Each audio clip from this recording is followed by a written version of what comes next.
अस्सलाम वालेकुम व्यूअर्स, मैं हूं उमर निज़ामानी। वेलकम करता हूं आपको अपने यूट्यूब चैनल पे। एसएयू एंट्री टेस्ट के 2023 और 24 के पास्ट पेपर्स के बाद इस वीडियो में अमल करेंगे 2016 और 17 की एंट्री टेस्ट के पास्ट पेपर का फिज़िक्स का पोर्शन। हमारे पास पहला सवाल है, the first book of physics was written by, के फिज़िक्स पे जो सबसे पहली किताब थी वो किसने लिखी थी। इसका सही जवाब है एरिस्टोटल।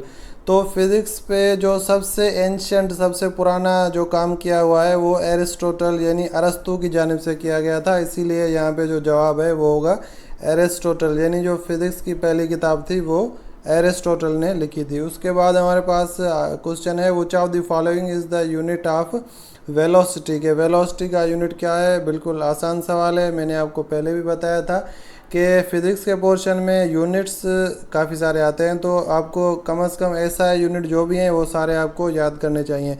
तो यहाँ पे भी जो वेलोसिटी का यूनिट पूछा गया है मीटर पर सेकंड। तो अगला सवाल देखेंगे, ऐसा यूनिट ऑफ फ्रीक्वेंसी। फ्रीक्वेंसी का ऐसा यूनिट, इसका सही जवाब है हर्ट्स। उसके बाद हमारे पास क्वेश्चन है, which of the following quantity is expressed as force per unit area. के किस क्वांटिटी को हम फोर्स पर यूनिट एरिया के तौर पर जाहिर करते हैं, एक्सप्रेस करते हैं।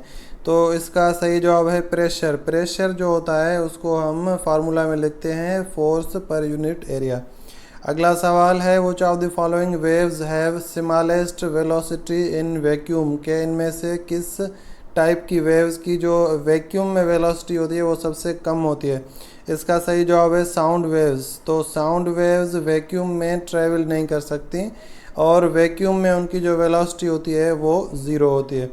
उसके बाद हमारे पास सवाल है, dash is the term use for all liquids. के लिक्विड्स के लिए कौन सा टर्म यूज़ होता है सब लिक्विड्स के लिए। तो यहाँ पे जो सही ऑप्शन है वो है फ्लूइड। तो फ्लूइड हम उस सब्सटेंस को कहते हैं जो फ्लो कर सके। The term fluid is used to describe any substance that can flow. जो भी सब्सटेंस फ्लो कर सकता है उसको हम फ्लूइड कहते हैं। और जो फ्लूइड टर्म है उसमें दोनों चीज़ें आ जाती हैं, जो लिक्विड और गैसेस, ये दोनों, इनको हम फ्लूइड कह सकते हैं। तो नेक्स्ट क्वेश्चन है हमारे पास, the instrument used to measure the atmospheric pressure. जो एटमॉस्फेरिक प्रेशर है उसको मेयर किस इंस्ट्रूमेंट से किया जाता है। तो इसका सही जवाब है बैरोमीटर। नेक्स्ट क्वेश्चन है, the instrument used to test the milk is.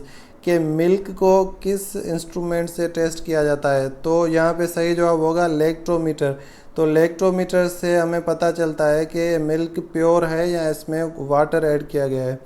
तो अगला सवाल देखेंगे, internal friction of fluid is called. के फ्लूइड की अंदरूनी फ्रिक्शन, इंटरनल फ्रिक्शन, उसको हम क्या बोलते हैं। इसका सही जवाब है विस्कोसिटी।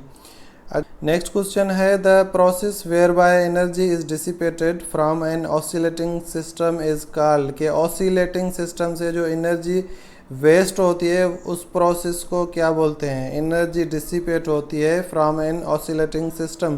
तो इसका सही जवाब है डैम्पिंग। डैम्पिंग वो प्रोसेस है जिसके थ्रू जो ऑसिलेटिंग सिस्टम होता है उसमें से एनर्जी ज़ाया होती है।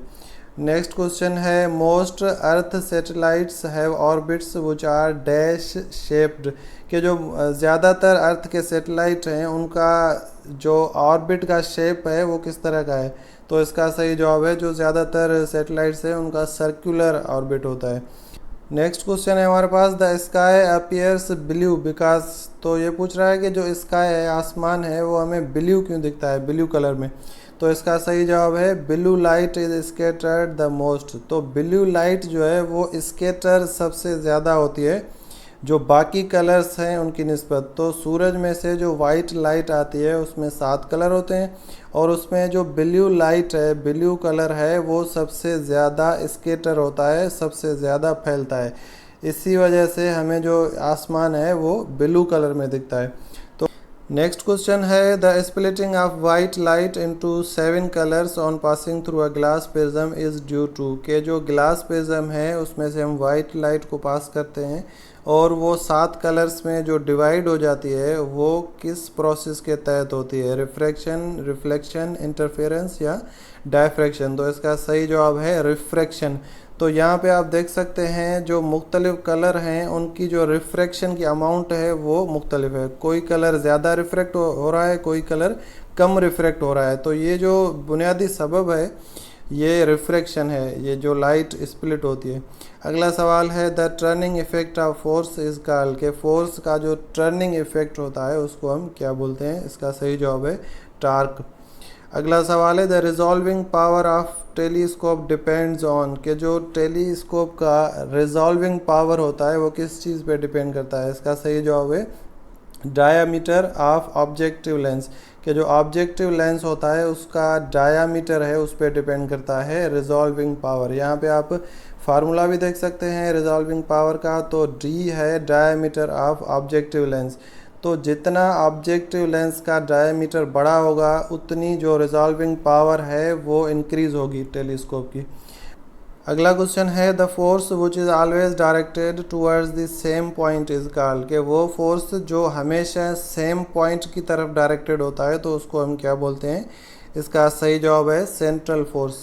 नेक्स्ट क्वेश्चन है a real gas can be approximated to an ideal gas at, के किस कंडीशन में हम रियल गैसेस को अप्रोक्सीमेट कर सकते हैं आइडियल गैस की तरह। तो इसका सही जवाब है जब किसी रियल गैस की डेंसिटी लो हो तो उस सूरत में हम उसको अप्रोक्सीमेट कर सकते हैं आइडियल गैस की तरह।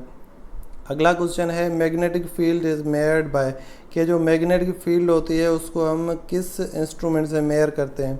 सही जवाब है फ्लक्स मीटर। नेक्स्ट क्वेश्चन है the electrons at the outer shell of an atom are called, के जो आउटर शेल के इलेक्ट्रॉन्स होते हैं किसी एटम में उनको हम क्या बोलते हैं। सही जवाब है वैलेंस इलेक्ट्रॉन्स। नेक्स्ट क्वेश्चन है Henry is the unit of, के हेनरी किसका यूनिट है। तो यहाँ पे जो सही ऑप्शन होगा वो होगा हेनरी सेल्फ इंडक्टेंस और म्यूचुअल इंडक्टेंस दोनों का यूनिट है। तो यहाँ पे हमारा 2016 और 17 के पेपर का फिजिक्स का पोर्शन ख़त्म हो गया। अगर वीडियो आपको पसंद आई है तो वीडियो को लाइक ज़रूर करें और चैनल को सब्सक्राइब करें। मिलते हैं आपसे अगली वीडियो में। अल्लाह हाफिज़।